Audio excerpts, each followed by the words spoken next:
అందరికీ నమస్కారం. ఈరోజు నరేంద్ర మోడీ గారి నాయకత్వంలో యూనియన్ బడ్జెట్ 2026 ప్రవేశపెట్టడం జరిగింది. నిర్మలా సీతారామన్ గారు కంటిన్యూస్గా 9వసారి రికార్డ్ బ్రేక్ చేశారు.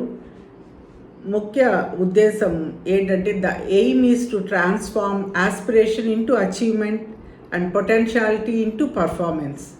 ఇది యువ బడ్జెట్ మెయిన్ వికసిత్ భారత్ 2047 లక్ష్యంతో ఈ బడ్జెట్ని ప్రవేశపెట్టడం జరిగింది.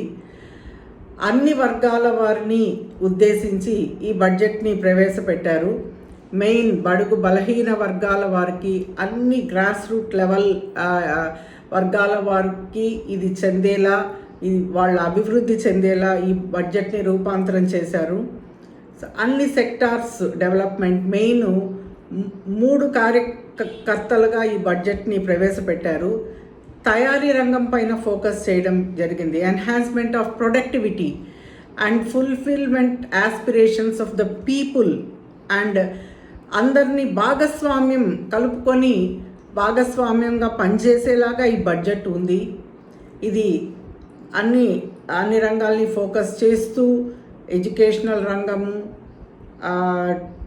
అన్ని industrial hub, health, women, agriculture, ఇంకా మనకి అన్ని రంగాలు, ఇండస్ట్రియల్ డెవలప్మెంట్, అన్ని రంగాల్ని టచ్ చేస్తూ ఈ బడ్జెట్ని ప్రవేశపెట్టడం జరిగింది.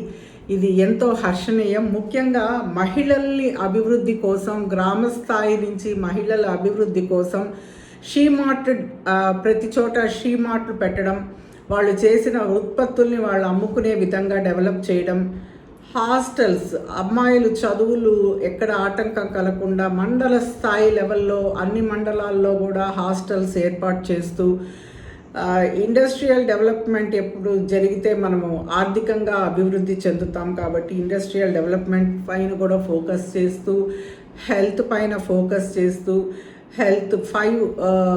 హెల్త్ హబ్స్ని ప్రవేశపెట్టడం జరిగింది.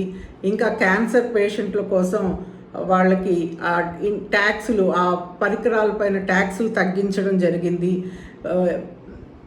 అన్ని విధాలుగా ఈ బడ్జెట్ ఎంతో ఆనందకరంగా, సంతోషకరంగా ఉంది. Thank you.